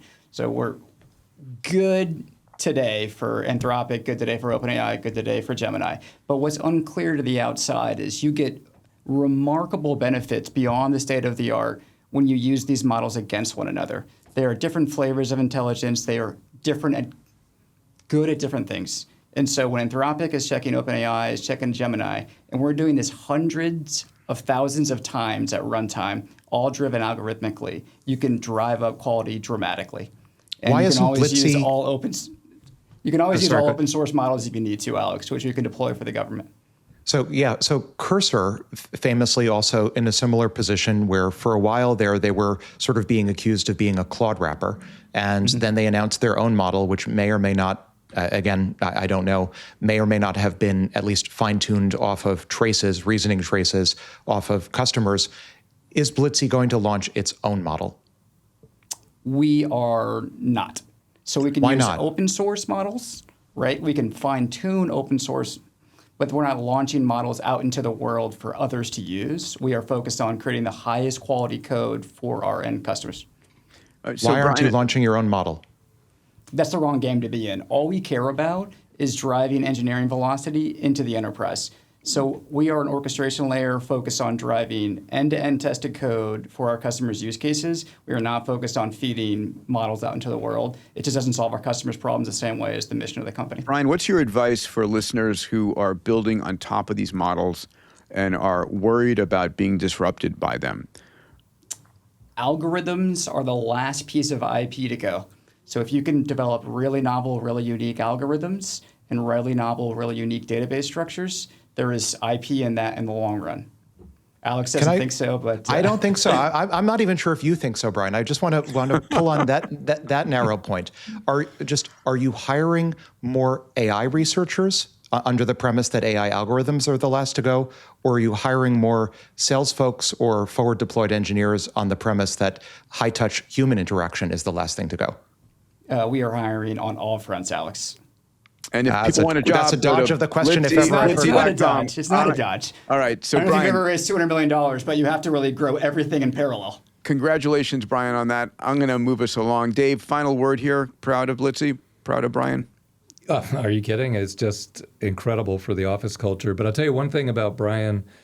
There's a couple case studies within the case studies. So Brian's West Point Army Ranger grew up in America, right? And he's flying across the Atlantic in one direction, while Sid, India, he grew up in India. India has twice the population of China in the young age bracket. Just massive talent pool in in India. And he's top of one of the best technical universities there. So they're taking planes in opposite directions. Brian going over to Syria to liberate a city, Sid coming to work at NVIDIA. And they end up connecting at Harvard Business School to start the company. But I think the chemistry there, like the talent pool, the latent, brilliant talent pool in India is like insanely huge. And I think Brian and Sid have tapped into that to do some of the more difficult technical work within the company. And I think that's an interesting story within the story. And the other thing about Brian, when you have large-scale military experience, you're not afraid of people and personnel issues. But so many of the AI companies that I meet in Silicon Valley keep saying, we're going to be headcount light. The AI will do all the work. There'll be 5 of us or 10 of us in an office. We'll never deal with recruiting and HR and onboarding. Blitzy went the complete opposite direction and said, if Alex is right, and the highest token value is going to generate all the token usage, how are we going to get the data and the use cases ferreted out of this massively complex economy and into the AI? And then if you think about it, it's not going to happen by magic. It's not going to happen by AI agents just sneaking out into the world to grab it. It's going to come with forward deployed, easy to work with, brilliant people who are getting out there and digging it out of legacy databases and digging it out of people's brains. And that's what's going to get back into AI. And that's one of the reasons Mercor has done so well, too. They're just not afraid of people. Yeah. So Blitzy, more than any company I've ever seen, the headcount in 1 year went from 10 to 80, and now in 9 months is going to go from 80 to 300. I don't think any company in history has ever dealt with that scale of onboarding of talent. Even Amazon. This is like record setting. It's just awesome to watch. And of course, you're right outside my door, so I get to not have any of the stress. Yeah, watch you do it. Yeah. Brian, congratulations. You are partially right, Alex. On the raise. We're hiring a bunch of forward deployed engineers to help our customers with AI adoption. So it's okay to say it, Brian. Like it's nothing to be ashamed of. All right. I'm moving us. Palantir used that model to great success. It's nothing to be ashamed of to be hiring forward deployed engineers. This episode is brought to you by Blitzy, autonomous software development with infinite code context. Blitzy uses thousands of specialized AI agents that think for hours to understand enterprise-scale code bases with millions of lines of code. Engineers start every development sprint with the Blitzy platform, bringing in their development requirements. The Blitzy platform provides a plan, then generates and precompiles code for each task. Blitzy delivers 80% or more of the development work autonomously, while providing a guide for the final 20% of human development work required to complete the sprint. Enterprises are achieving a 5x engineering velocity increase when incorporating Blitzy as their pre-IDE development tool, pairing it with their coding copilot of choice to bring an AI-native SDLC into their org. Ready to 5x your engineering velocity? Visit Blitzy.com to schedule a demo and start building with Blitzy today. Massive chip demand and data centers are moving from our land to ocean, space, and farmlands. Who would have thought farmlands? So check it out. Here's the stories here. AI chip boom is lifting the entire industry. We've seen Huawei sales, climb 60%, proving that our tariffs and blocks by the government have not slowed down China in this regard. SanDisk revenues jumped 251% year on year. Samsung just crossed the $1 trillion value. AMD up 260% over the past year. Intel, incredibly, we've talked about this so many times. I sold my options, unfortunately, a little bit too early. Up 442% in the past year. Up, 114% in the month of April. This is not slowing down. I mean, I looked at the chip stocks this morning.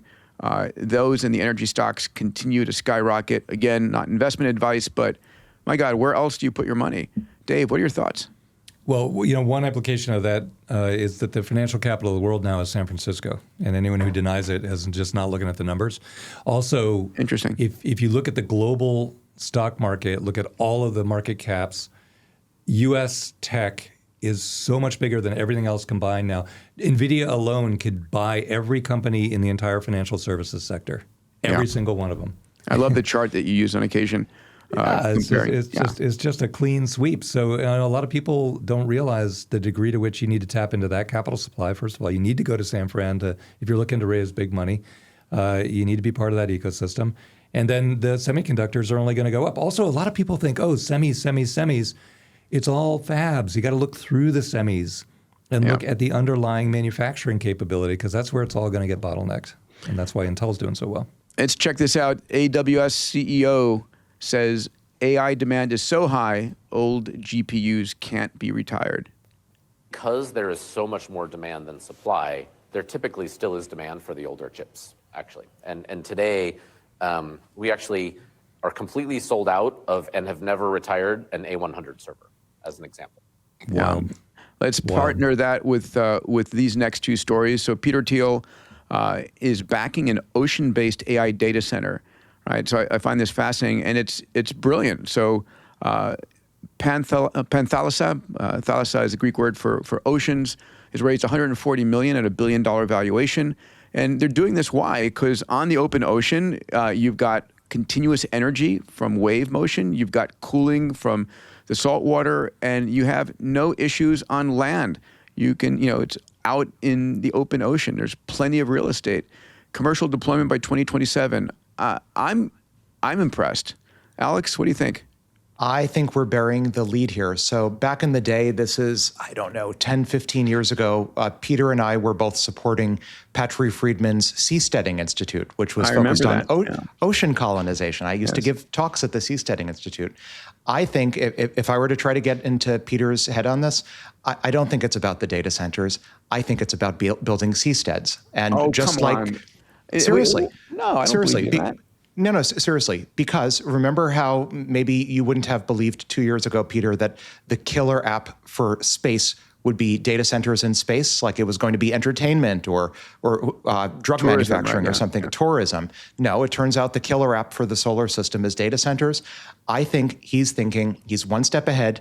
The killer app for ocean colonization is going to be data centers on the high seas. So your thesis is you have enough data centers, you're going to be able to afford to build artificial islands and get around the data centers. I think it's not going to be. It's not. You can build seasteads. You can build seasteads around data centers, and there's precedent for it. Remember Sealand, that would built on the British, the old British Armory Station that a number of folks, Ryan Lackey and others, briefly were sort of self-appointed nation-state leaders over.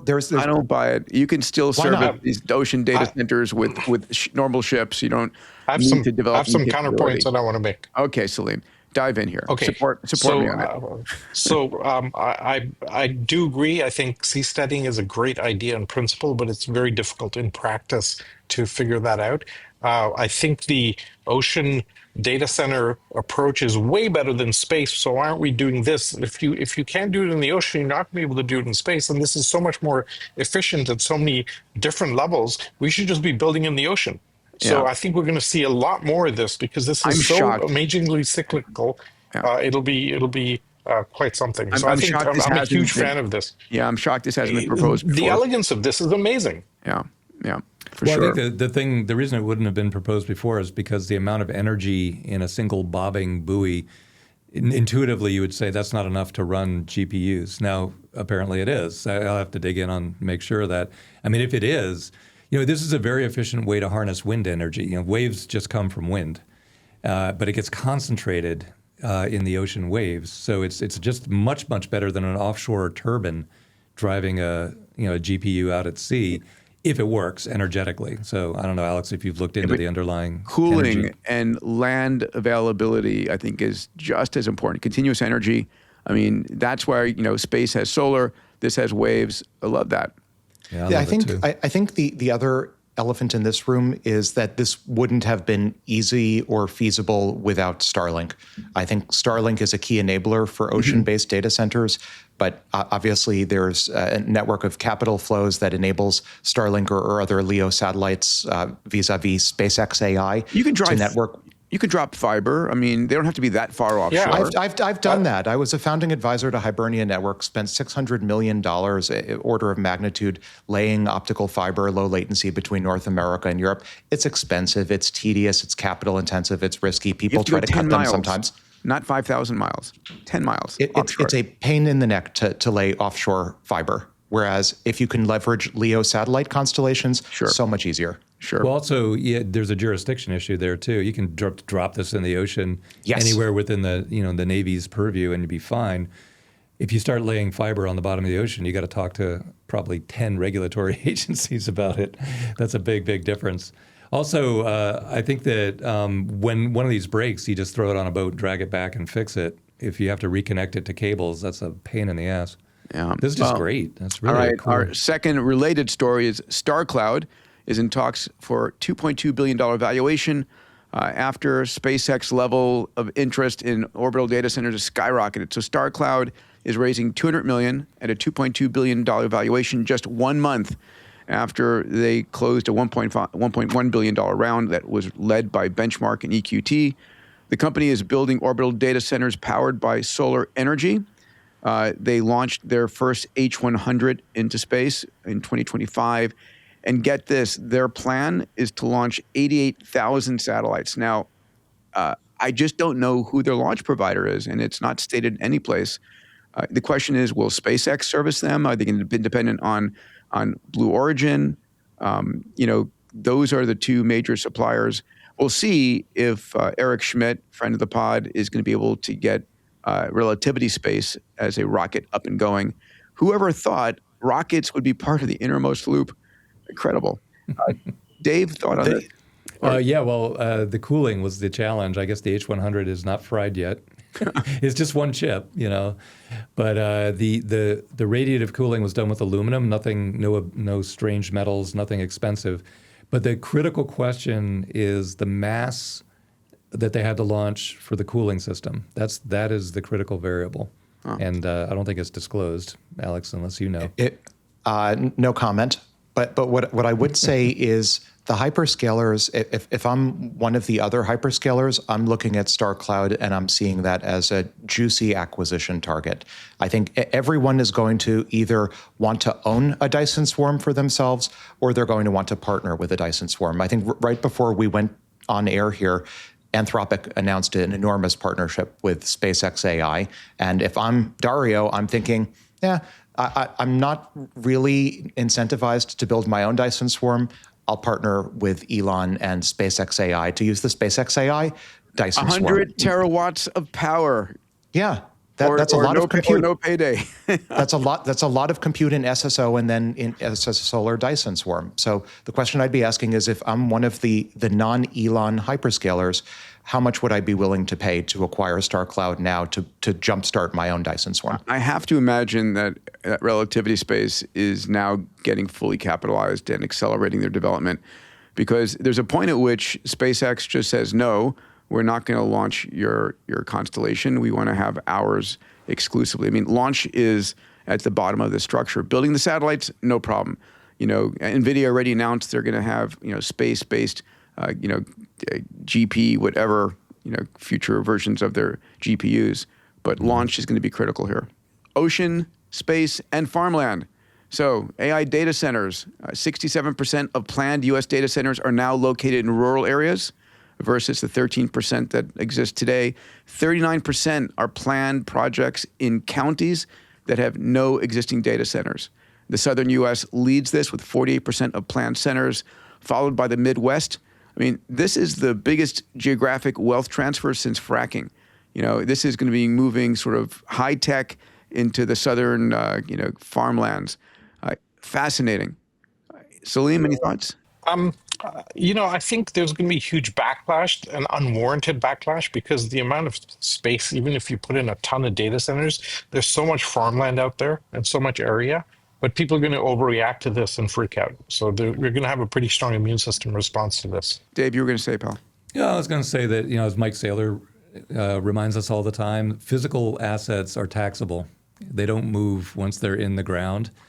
And any government, local or state, with any brains at all would be begging to get these things within its tax jurisdiction. Yes. The fact that they're, and actually what you see overwhelmingly is a scared population voting against it and a governor trying to veto those votes, because I think the governors largely are aware that this is the future of the prosperity of their engine, state. Right? Yeah. But I just wish the populations in those areas were more thoughtful about the long-term benefit of their community. But yeah, people should be fighting tooth over nail to get these in their jurisdiction. If I could represent Middle America for a moment, where I grew up, and then of course I lived and was stationed in Georgia, so I've geographically been in both of these places. The concern is around the electricity bill. Having an electricity bill go 2 or 3x is actually quite substantive. Yep. And so if a plan is in place that is mitigated, understood, these taxes are going to offset those and actually make sure that people have access to electricity on the same steady state. I don't think people have any concerns, but that's what they have to go in with is, hey, this is what you should be worried about.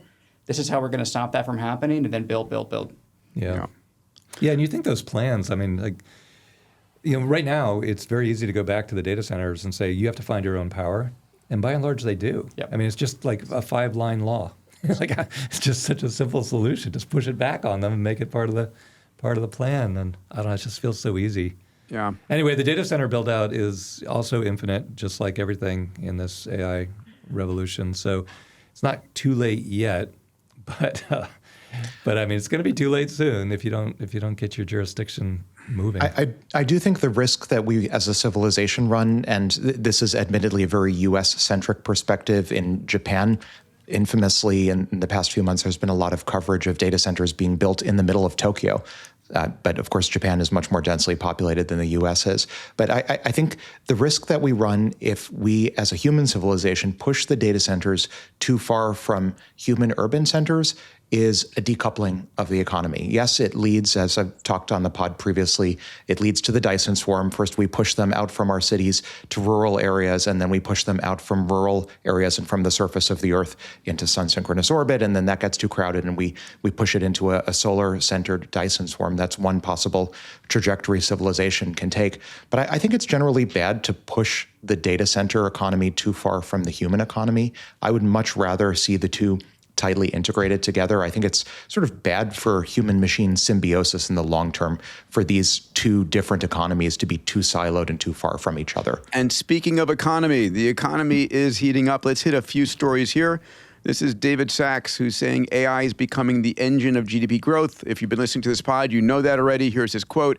AI CapEx will be a 2% tailwind to the GDP growth this year. With Q1, AI was 75% of the GDP growth. Polls show AI is not popular, but the economic growth is. Stopping progress in AI is like halting the U.S. economy. And here are the numbers. This is from Morgan Stanley saying that raising the CapEx expectations from hyperscalers to $805 billion from $765 billion. We're talking about $3 billion per day, approaching $3 billion per day and growing. It's not slowing down. So let's pause on that. The economy is being driven. We've talked about this ad nauseum. Any new ideas here you want to mention?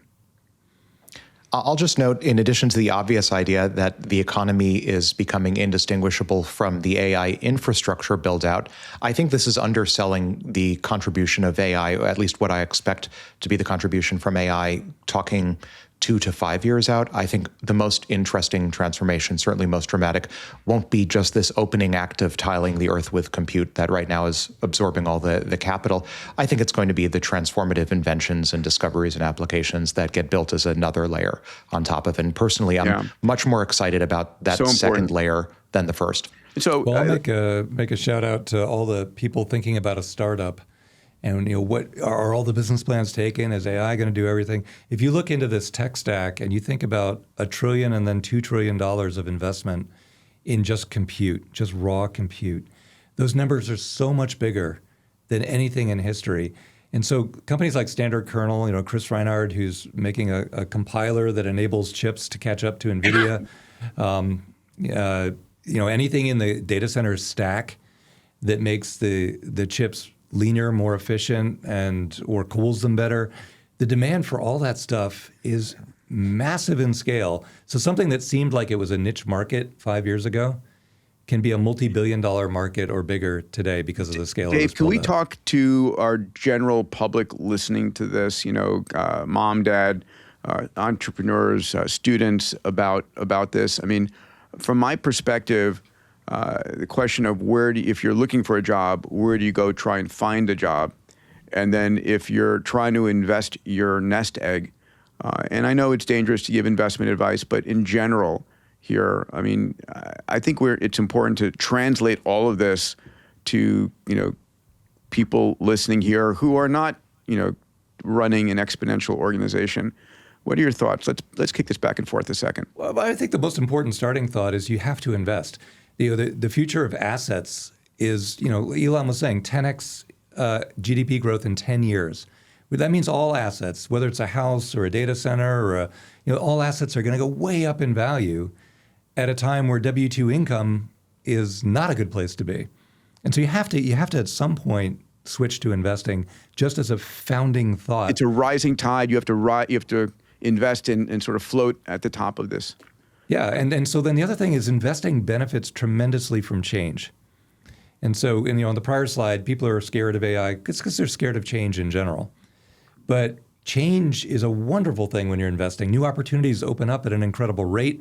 And if you can discover a new opportunity early, But we've been talking about this a lot, Peter. Like Intel was an obvious one to us, and that's been great. What's next? Well, what's next is there are many, many things we've talked about just in this podcast that are obvious trends that are going to trigger the next wave of either public equities that already exist going up, or new startups that need to come into the world that you wouldn't have thought of 3 years ago. They're right here in the pod. And I think, what I've done in the past, and everybody can do here, is go to your favorite large language model and say, listen, I want to understand what are the chip companies out there, and plot for me what their PE ratio has been and what people are saying about it. You can do your research now a lot easier than ever before. And I don't want to say that you can't go wrong buying a bucket of chip companies or energy companies or infrastructure companies, but I think that's generally correct. This whole thing is moving upwards at a very rapid rate. Mm-hmm. Just for the record, not investment advice, please. Yes, I've said that twice. But at the end of the day, I think it's also true if you're looking for a job. If you can hook up with one of these companies, they're at max, output, and they're growing. They're all growing, so they're all probably hiring. Oh, that's a good question for Brian, actually, because there's always a tendency when you bump into people, they say, "Well, look, I'm not an AI geek. I'm not a person who is an AI researcher. This isn't going to benefit me." But then I walk around Blitzy, and you've got a huge variety of hyper talented people that it takes to create a company like this, and they're all on the cap. Everyone has stock, right? I assume. They're all owners in the company. Yeah, right. And so it's never been a worse time to be in big tech because they're having massive layoffs right now because they are having additional investment into this capex. Never been a better time to be on a fast-growing AI startup that is deploying people into enterprises because there's an insatiable demand, and there's not going to stop for several years. And so people at the hybrid of soft skills and technical, which you can self-learn easier than you ever have been able to, can provide tremendous value. Yeah, I think that there's a really important point in there, which is when I look around the AI community, the soft skills are lacking everywhere. And the hard skills have been the critical part. But now with AI as a sidekick, the soft skills actually seem like they're on this kind of a curve. And the hard skills, like, well, the AI is going to help me with that anyway. Yeah. So it feels like there's real opportunity in there if you have very, very good soft skills to just find the right company to join, and there's ample opportunity to contribute. Forward deployed engineers for everyone. That's right. Please apply. Blitzy.com. All right. Our next story here is Sam Altman is rethinking UBI. So Altman no longer believes that believes in UBI as he once has. After funding a 3-year study, he found spending went up, but there was no clear improvement in health and healthcare access. He now proposes giving people a stake in AI's upside through compute access, equity, or a public wealth fund. So one of the concepts here is if you're a citizen of Alaska, you're part of their permanent fund, right? Alaska makes a lot of money from oil. You're a citizen, you're an owner of the state of Alaska, and you get a check every year as a percentage of the revenues from that oil, which I guess is going up this year. Same thing is true in Saudi and Emirates. So if AI is a national resource, if compute is a national resource and you're a citizen in the US, can you own a piece of that? Salim, I want to go to you first on this one. So I'd love to see the details of this, because when we've seen the data coming from UBI, the more U, the more B, the more I it is, the more successful it's been. There was a Finland UBI that failed, but it wasn't universal, it wasn't basic, and it wasn't income. So I'd love to see some more data around this to understand why he doesn't believe in UBI. I think the AI upside play is really powerful and very important. Do citizens get income, or do you get a claim on AI productivity? Which you can sell and get UBI income from that, right? UBI gives you the bottom, protects the bottom, and an AI upside type of model gives you the upside on that side. So the social contract may be less about redistribution and more about participation in that exponential upside, which will be amazing for everybody. Is this the way we get to UHI? Alex, what are your thoughts here? I think I agree with Sam broadly on this. So just a refresher: UBI, Universal Basic Income; UBE, Universal Basic Equity; UBC, Universal Basic Compute; UBS, Universal Basic Services. I tend to think that UBI, which is sort of, in some sense, a demand side stimulus to the economy. COVID checks. Stimmy checks. Yeah. I tend to think that doesn't necessarily lead to the best long-term alignment between the recipients of the stimmy checks and the society overall.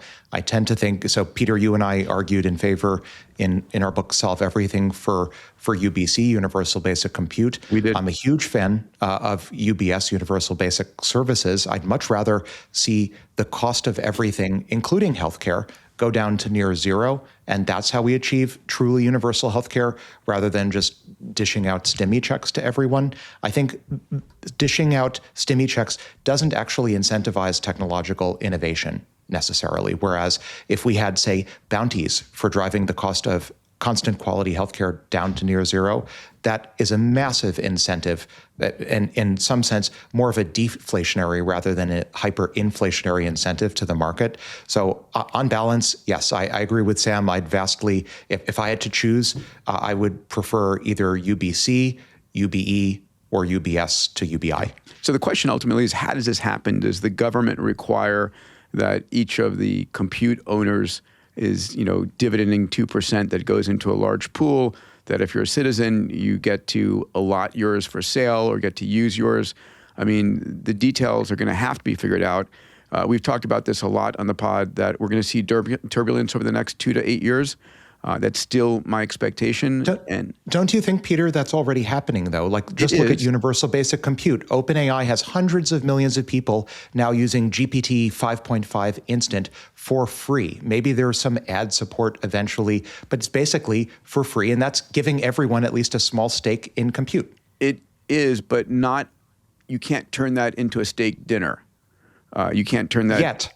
But give it a few months, give it a few years, and that UBC, GPT 7.5 Instant or whatever, will be able to design a robot that prints you your steak dinner. This was the conversation I had with Elon about getting to UHI and saying that eventually robotics and AI will deliver everything you possibly need. Yes, but there is still some element of and people listening to this, there are folks who are listening who have a hard time making ends meet.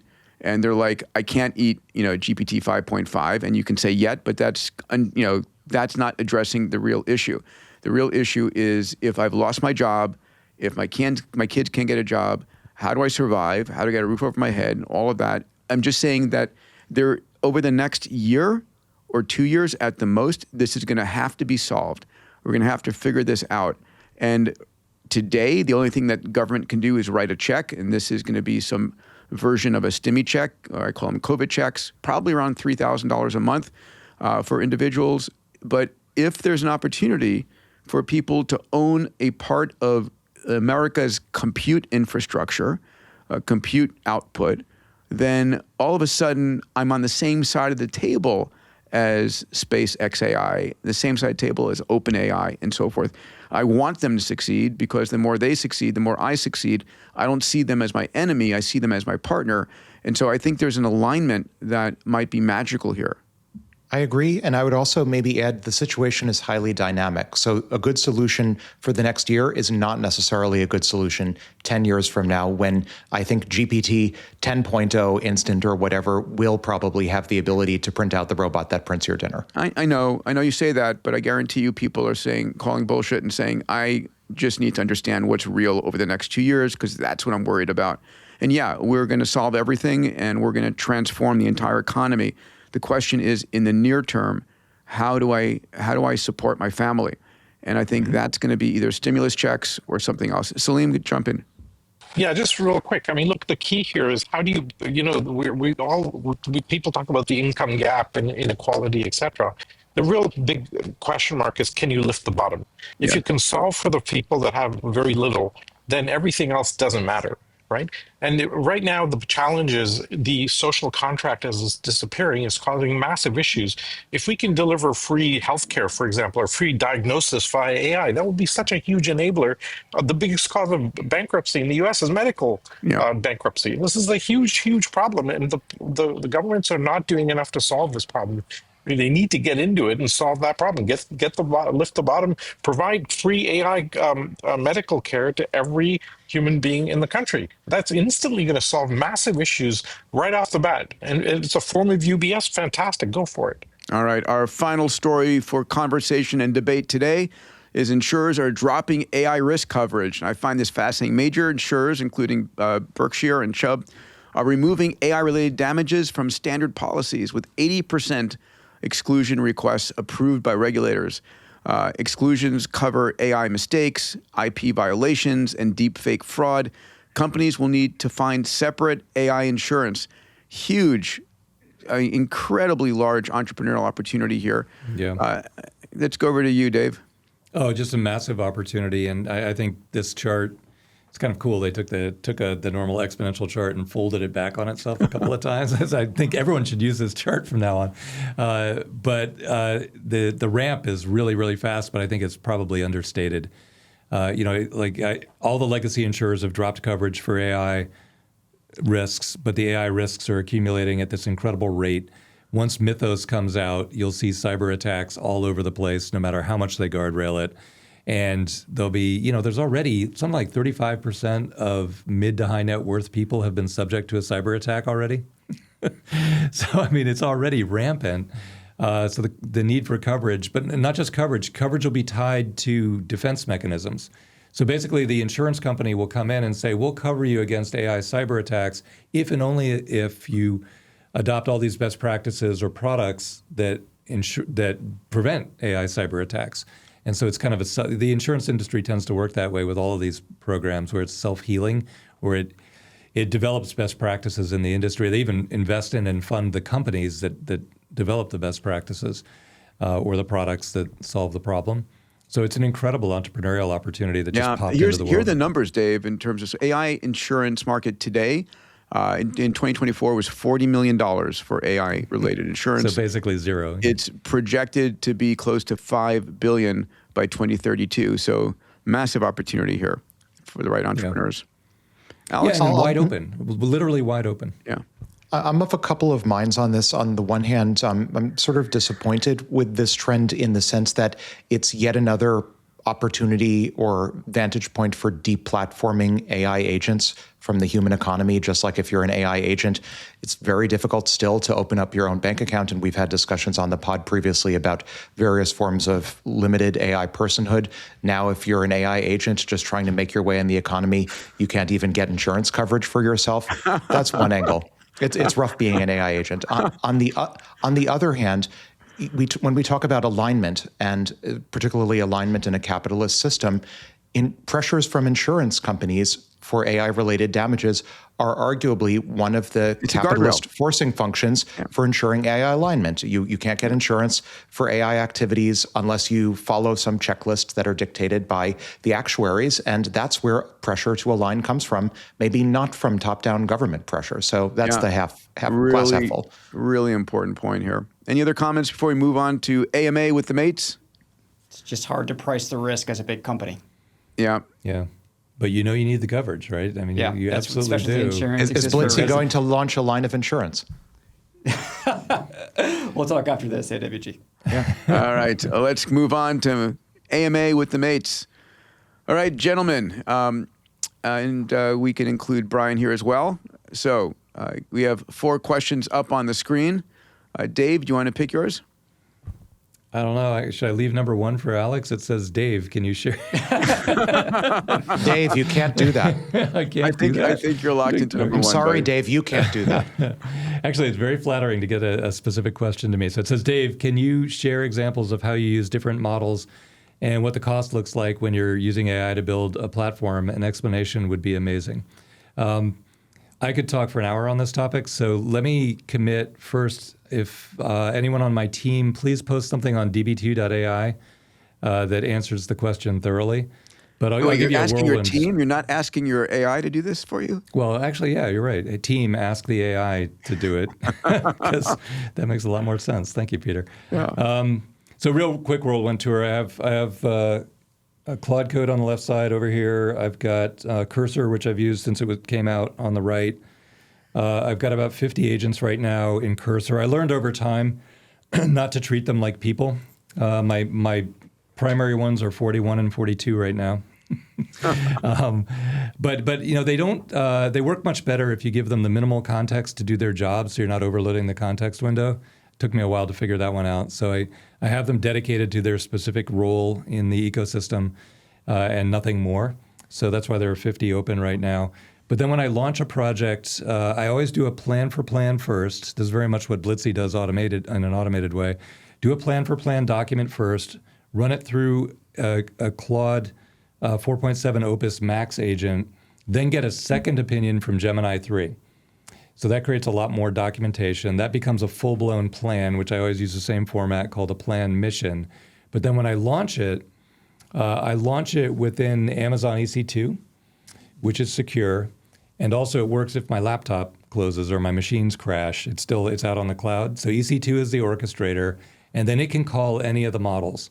So I usually have it default to calling Claude 4.7 Opus, but it can also call the other models. I have APIs to most of them. And then the wildcard is Kimi K 2.6, which is, like we talked about on a last pod, or the one before that, it's about 9 times cheaper, but it could do code injection. So that's, and that runs on Fireworks. Anyway, I'll put all that into a document and put it on db2.ai. And there are many other ways to configure it. Don't just copy what I do. But it's working pretty well for me. Nice. And then the cost, to write like a full-blown GUI that does something really functional, it's about $8 or $10 of compute. Brian, you want to take one of these? Yeah. Phoebe one, Peter. Oh, you picked number 2, 3, or 4. All right. Real probability of rogue predatory corporations of AI might be. Wow. Okay. I'll have AWG comment on my comment. Which one are you on? 4. Number 4. Okay. The real probability of rogue predatory corporations of AI might be. Read the whole question first. Okay. Given your frequent reference to Accelerando, which might be a Peter Salim thing. It's Peter and AWG. Yeah. You know, I think the real probability with your forbearance, I'll answer a few of these. That's all right, Brad. of rogue predatory corporations of AI might be. I'll let you start AWG. And I'll this is an Alex question. I'm sorry about that, Brian. I should have warned you. Okay, like 100%. And as some of my readers like to remind me, the more proper pronunciation is Accelerando. Okay. All right. Now that's a quick answer for David Holiday -T. E to the E squared R. We're going to get good, and we already have good corporations as well via defensive co-scaling. Right, so Brian, it's not all vile offspring all the time. Brian, pick number 2 or 3. How long until the best entrepreneur on earth is an AI? We want an exact date. Can you give it down to the minute? Down to the minute. How many months ago was it, Brian? Yeah. 2032? The best entrepreneur on earth, right? You'd say it's supposed to be the number 1 market cap on, publicly listed, right? With a standing founder, maybe. Amongst the top 10, founder driven. So over, $2 trillion in market cap, driven by AI. So that's the fundamental question being asked. 2032, 2033. Okay. AWG thinks I'm a little off, but I don't like the definition. I think people are doing it right now and making a lot of money. I'd rather parameterize the success of an entrepreneur by, say, return on investment or something like that versus some arbitrary, like, what is $2 trillion in the early 2030s even going to mean? Yeah. Like, you could probably build a $2 trillion company before breakfast in the early 2030s. All right, that was from. I think it already exists. That was from Jacob. I want to make a quick point for this one. Basically, what's going to end up happening is you're going to end up with a hybrid of an AI and human being, because you'll have a founder with a swarm of agents testing thousands of possibilities in parallel. The entrepreneur becomes less of an operator and more of an orchestrator, and that's what's going to happen. Well, that's just 2026. That's today. Like, we're working on that with Henry, financial interest disclosure. All right, let's go to question number 3 from Keith Fail 2. How do AI data centers dissipate heat? How do you radiate energy away from in the vacuum of space? So it didn't say. And how did Keith fail to pick his username? Yeah, well, hey, we just talked about ocean-based data centers are going to have super easy. On land, they're using cooling systems. By the way, investing in cooling system companies is an important part of that innermost loop. And in space, radiative cooling is well understood. It's been going on for some period of time. So you're radiating through infrared into the vacuum of space, which is at, couple of single-digit degrees Kelvin. 2.7 Kelvin. I approximated. I said a couple. Okay, excuse me. The cosmic microwave background, it turns out, is rather cold. And as long as you aim in the direction of the cosmic microwave background, there's a heat gradient, a thermal gradient. Let's do number 8 amongst all of us. So what is the P-Doom percentage scenarios for each of the moonshot mates? So we'll go around the horn. Alex, I'm going to have you anchor us here today. What's your P-Doom? And don't redefine it. I'm sorry. I don't think the question even makes sense. So let me try to construe the question in a way that actually P-Doom is ill-defined. Look, it doesn't make sense. What does P-Doom mean? Can we agree on at least a common doom definition? Is it human disenfranchisement economically? No. This is P-Doom is the probability that AI or some derivative of it is going to destroy the human race. We go extinct and colossal cannot bring us back. That's P-Doom on this definition. Okay, so if all of humanity chooses to upload to the Dyson swarm and we leave behind biological meat bodies, is that doom? No. It is, it's what was it, AI 2027 paper that looked at, in one scenario, AI developed killer viruses, wiped out the entire human population. That's P-Doom. I think it's de minimis, very de minimis. Okay, below what percent? 0? Well, 1%? 0.1? I would say right now without AI, 150,000 humans die per day. So I'd say without AI, P-Doom, which is to say that you're skirting the question. I'm not skirting the issue. I'm addressing it head on. Due to AI. I'm not going to let you wiggle out of this. AI is not killing people right now. No, biology is killing people right now. AI is the solution. Yeah. I think P-Doom is near 100% without AI. P-Doom is negative in that case because AI is going to actually save people. And so, yes, you know what? I like that. I like that, Peter. P-Doom is negative. I like that. Yes, P-Doom is negative. Okay, Dave. Good T-shirt. Another T-shirt. Well, all right, so P-Doom less than 0. Less than 0. That's a good one. Peter, let me ask you a quick question. Do you think the COVID virus was made in a Wuhan lab funded by U.S. and other sources, or do you think it was evolved in nature, or is that too dangerous a question to I'm going to go with the evolved in biology, crossing over species. Nature evolves a lot of viruses all the time. I'm going to go with that. Interesting. Okay. Yeah. Alex, do you have an opinion on the intelligence community consensus at the last time I saw one is majority in favor of lab leak. Yeah. Well, lab leak, yes, but the question was designed or not designed. Yeah, it's a little bit blurry because you can take a zoonotic virus and you can engineer new components to it that make it more viral or more lethal. Well, the reason I ask is because my P-Doom is kind of low single-digit percentages, and the vector of doom is entirely terrorism. So AI gets very, very smart very, very quickly. There are no guardrails, or the guardrails are broken, or a Chinese lab leaks an AI that has no even attempted guardrails. And then it's used mostly for biotech is the worst case scenario. Give me a number. 0. 0. It's incredibly easy to do harm in the world, and most humans are actually quite good and have high agency to prevent bad things from happening. Nice. Salim, where are you? 0. Okay. I'm coming in at 0 or de minimis as well. So that's your question, everybody. Let's go number 5. People talk about new jobs created by AI, but surely these new jobs can also be done by AI faster and cheaper. And that's from @AI Business in a Box. Okay, I'm going to give that one to you, Dave. Okay. Hold on, let me think. If I may. Yeah, okay, I have views on this too. Take it. Yeah. Jobs are bundles of tasks. The tasks are shifting, right? But people will be able to provide relative ROI relative to AI based on the new thing that the end user values. And that might be more physical tasks over time. That might be more forward deployed engineers over time, right? But as long as there is a return of value on what the human can do, the bundle of tasks will just continue to shift. Okay, so your answer is? Will AI do? I think his answer is yes. So my answer is new jobs will continue to be created. And will AI do those faster and displace humans? And then new jobs will be created. And then, Humans will okay, not be all right, destroyed. okay. Brian, on ad infinitum, or at some point does something change? No, that will continue in perpetuity. Okay. Wow. New jobs always appear. I'm going to Another take hot take. I'm going to take number 6 regarding abundance. Is there a point where producing too much becomes a problem? Historically, humans have misbehaved even with relative abundance, and this is from at no now 6361, and the whole idea of extreme abundance, all right, was the conversation with Elon about UHI, where AI and robotics will create so much that you couldn't desire enough. Now, I've talked about on the pod the Universe 25 experiment that I wrote about in We Are As Gods that took place in the mid-1960s of a mouse utopia that said if you have too much abundance and people become fat, dumb, and lazy, that does lead to a downward spiral.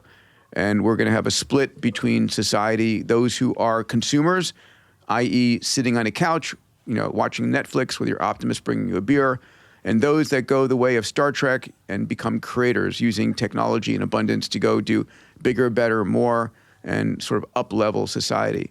All right, number 7, how do you build a reliable agentic system when every part of the tech supply chain is constantly changing?